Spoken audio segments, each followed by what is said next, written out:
Allahumma salli wa sallim wa barik alaihi. Ada dua pertanyaan, bagaimana hukumnya seorang wanita pergi untuk Jumatan? Jadi di dalam kitab Bughyatul Mustarsyidin di halaman 78 dan 79 telah dikatakan, yajuzu liman la talzamuhul jum'ah ka'abdin wa musafirin aw imra'atin yusallil jum'ah.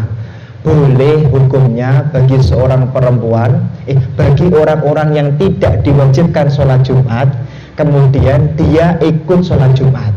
Contohnya adalah satu musafir. Musafir ini kan bukan wajib Jumatan. Berapa jarak musafir tidak wajib Jumatan? Masafatil qasri. Berapa masafatil qasri? Nah, ini ulama beda pendapat. Wonten ulama Yaman itu rata-rata mengatakan 89 km. Yaman, guru-guru kita di Hadramaut.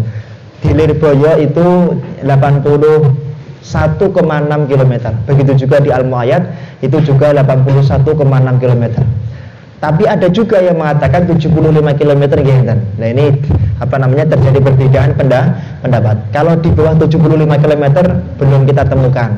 Jadi kalau jenengan kok tindakan lebih dari jaraknya 75 km, jenengan tidak wajib sholat Jumat. Boleh tidak puasa juga. Kemudian itu musafir. Yang kedua adalah abdun, yaitu budak. Budak itu tidak wajib Jumatan. Tapi nak Jumatan boleh-boleh saja. Awi mro'atin, atau yang ketiga adalah wanita atau perempuan. Perempuan itu tidak wajib Jumatan. Tapi kalau perempuan itu ikut Jumatan, maka sudah sah atau sudah cukup badalan anil zuhri, dan perempuan tersebut tidak perlu sholat zuhur lagi, sudah dianggap cukup. Wa yujzi'uhu bal hiya afdalu li annaha fardun li ahlil kamali wa la yatajuzu i'adatuha ba'da haitsu kamulat syurutuha. Dikatakan di dalam kitab ini bahkan sholat Jumat itu lebih bagus bagi musafir, ya, bagi budak itu lebih bagus. Bagi perempuan, kalau memang ibu-ibu memenuhi syarat sholat Jumat itu lebih bagus menurut kitab Bughyatul Mustarsyidin. Nah, karena memang sholat Jumat itu adalah kewajiban bagi mereka yang sempurna. Jadi nak jenengan belum sempurna ke sholat Jumat itu lebih bagus. Nah, tidak boleh diulangi sholat duhur sesudahnya. Jadi kalau jenengan misalnya sudah sholat Jumatan, nggak perlu sholat duhur lagi, dan ini tidak disyariatkan di dalam syariatnya Rasulullah SAW. Seperti itu. Cuman memang ada beberapa kitab, Bu, yang memberikan batasan kapan sih ibu-ibu itu boleh melakukan sholat Jumat. Itu ada batasan. Jadi yang pertama misalnya perempuan tersebut tidak sendirian perginya, tapi bersama dengan mahramnya. Atau kalau mahram niku suaminya atau anak laki-lakinya. Atau ma'a mu'minatil aminah. Atau kalau nggak punya suami atau nggak punya anak, ya sudah sama temennya yang sesama perempuan yang bisa dipercaya. Sama dengan babaji, jenengan haji. Kalau ibu-ibu sendiri nggak boleh, tapi kalau ada sesama perempuan yang mendampinginya, itu maka hukumnya boleh seperti itu. Tidak boleh melakukan tabarruj untuk ibu-ibu yang melakukan sholat Jumat. Nganggo pepaes yang berlebihan itu tidak boleh. Seperti itu. Pakai minyak wangi yang berlebihan tidak boleh, karena menjaga dari fitnah. Yang ketiga, diyakini wajahnya bukan mayashtahi inda dawi tibai salimah.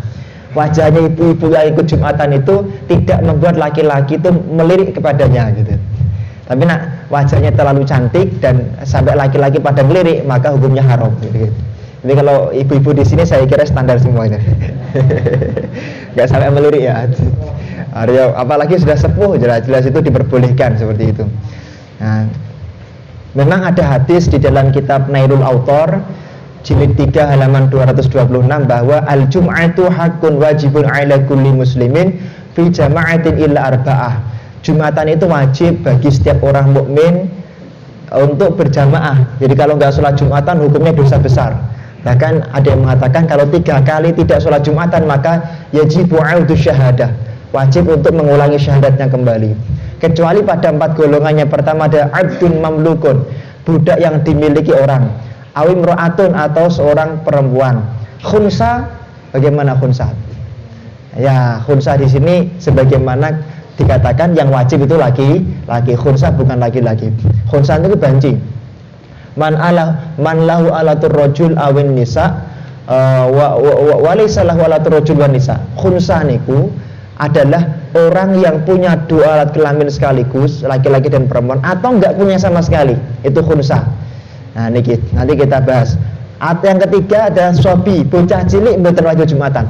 Tapi nak bocah cilik dereng balik ke Jumatan boleh, dan dia mendapatkan pahala. Au maridun, atau orang yang sakit itu boleh melakukan sholat Jumatan, boleh seperti itu.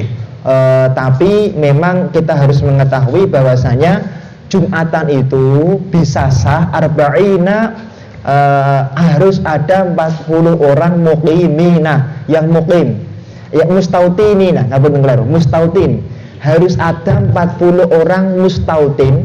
Apa pengertian mustautin? Orang yang tinggal di satu kampung dan memang tetap di situ, bukan hanya sementara, bukan seorang mahasiswa, bukan seorang santri, santri nggak dihitung 40, mahasiswa nggak dihitung 40. Pokoknya orang yang tinggal di situ dan tidak niat untuk kembali ke kampungnya, itu namanya mustautin. Harus ada 40 mustautin. Kemudian ibu-ibu, kemudian anak kecil, kemudian budak dan musafir, andaikan dia ikut Jumatan maka tidak dihitung 40 golongan ini. Misalnya Masjid Al Yahya ini ada yang ikut Jumatan 1000 orang. Ternyata 1000 orang itu adalah 990-nya itu perempuan semua, yang 10 laki-laki dan tinggal di situ, maka nggak sah. Harus 40 orang itu sah dulu, baru kemudian sisanya boleh yang lain. Paham ya?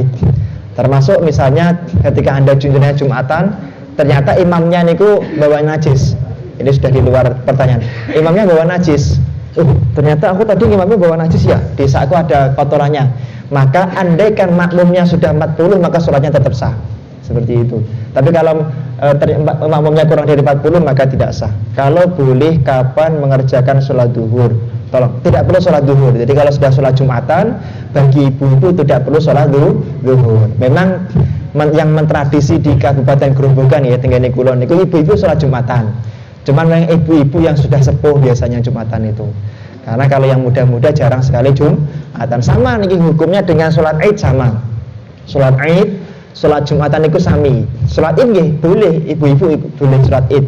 Asalkan memang tadi tidak tabarruj berlebihan, pakai papais berlebihan, tidak menimbulkan fitnah itu wajahnya. Yang ketiga ada mahramnya, tidak sendirian. Kalau memenuhi syarat ini maka sah melakukan sholat Id, boleh melakukan sholat Id dan boleh mengikuti sholat Jumatan. Seperti itu. Ngaten nggih. Ini pertanyaannya kira-kira begitu.